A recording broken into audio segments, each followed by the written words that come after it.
देखिए, हम लोग क्लास 10 का 2 लेसन जानेंगे जिसको कहते हैं हम लोग बहुपद, अंग्रेजी से इसको कहते हैं पॉलिनोमियल। तो ध्यान से इस चैप्टर को हम लोग समझेंगे ताकि हम लोग को दिक्कत ना हो। अब यहाँ पर देखिए, आप लोग को बहुपद किसको कहेंगे, तो जो तुम्हारा फॉर्म, जैसे मान लेते हैं ax के पावर में q रहा तो एक घटेगा, जैसे bx का स्क्वायर प्लस तुम्हारा cx plus d equal to 0 रहा। मतलब x के पावर में देखेंगे तो यहाँ पर 3, एक घटेगा 2, फिर तुम्हारा 1, और यहाँ पर जब जाता है तो कुछ नहीं कि 0 कहलाता है। तो 0 से मतलब लेकर के आगे तक रहेगी तो उसको हम लोग कहेंगे बहुपद। माइनस में रहेगी, बटे में रहेगी, तो वो मेरा बहुपद नहीं कहलाएगा।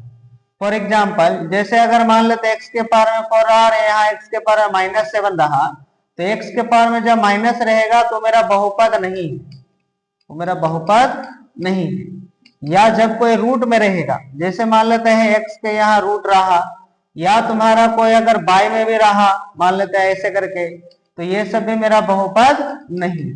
ठीक है, तो बहुपद का मतलब ही होता है जो तुम्हारा, जैसे मान लेते हैं ax का square bx plus c equal to 0। देखो, x के बाद कोई संख्या रहे या ना रहे, मतलब x तक होना चाहिए, उसके बाद कोई संख्या रहा या नहीं रहा, तो उस रूप में हम लोग, जब इस रूप में रहेगा तो उसको हम लोग कहेंगे बहुपद यानी कि पॉलिनोमियल। ठीक है, अब यहाँ पर देखेंगे आप लोग कुछ नियम होता है। जैसे ये आपके पास में कोई बहुपद दिया रहेगा तो यहाँ x के पावर में अगर 2 है तब इसका 2 को हल हो।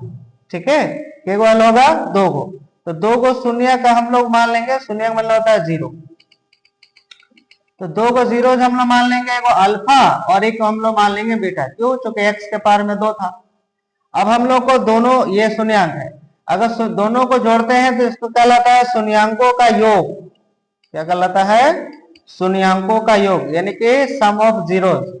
शून्यांकों का योग को हम लोग अल्फा प्लस बीटा के द्वारा डिनोटेट करते हैं, और इसका निकालने के लिए फॉर्मूला क्या होता है कि जितना हाईएस्ट पावर रहा उसका जस्ट बाद वाला से।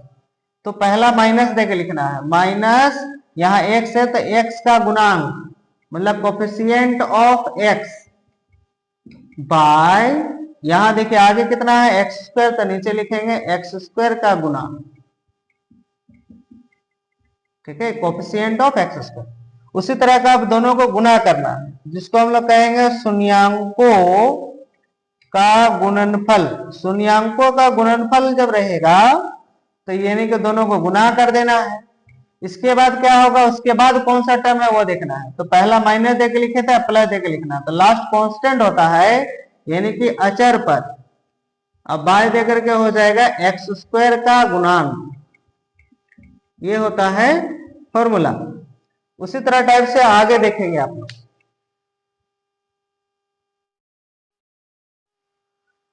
देखिए, अब आप लोग को एक्सरसाइज 2.1 में इस तरह टाइप से फिगर दिया हुआ रहेगा। अब बोलेगा आपको px के शून्यांकों की संख्या बताइए क्या होगा। px के आपसे बोलेगा शून्यांकों की संख्या, यानी कि number of zeros of px। तो px जब बोलेगा तो x को कितना बार काटा है ये वाला वो बताना है। तो पहला वाला में तो एक बार भी नहीं काटा x को, तो 0। उसी तरह का यहाँ पर अगर हम लोग को बोलेगा px के शून्यांकों की संख्या बताइए क्या होगा, px के शून्यांकों की संख्या, तो कितना लिखेंगे बताइए आप लोग। तो यहाँ देखिए 116 लाइन को कितनी बार काटा है, एक बार, तो 1 लिखेंगे। अच्छा, इसमें अगर बोलेगा तो कितना होगा बताइए। तो देखो यहाँ काटा हुआ है तो बीच में पार किया है तो 1 2, ये पार नहीं किया है तो 3, तो इसका 3 लिख दीजिए।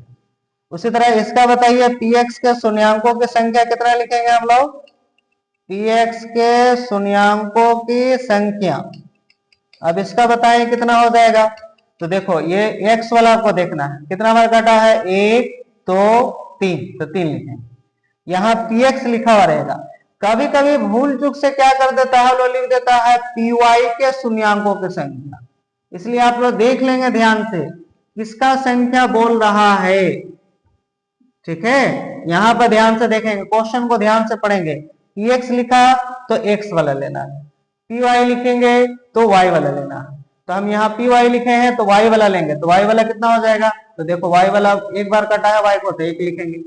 लेकिन यही चीज तो अगर हम पी एक्स के शून्यंकों के संख्या के बारे में अगर बात करें तो एक्स वाला को कितना बार काटा गया, देखो पार नहीं किया तो एक मान ली, ये पार नहीं किया तो 2, ये पार कर गया तो 3, तो यहाँ 3 हो गई। ठीक है, तो पी वाई वाला में 1 और पी एक्स वाला में 3। तो ये ध्यान देना है कि पी वाई वाला है कि पी एक्स वाला है, पी एक्स वाला है तो एक्स वाला, पी वाई वाला है तो वाई वाला। ठीक है,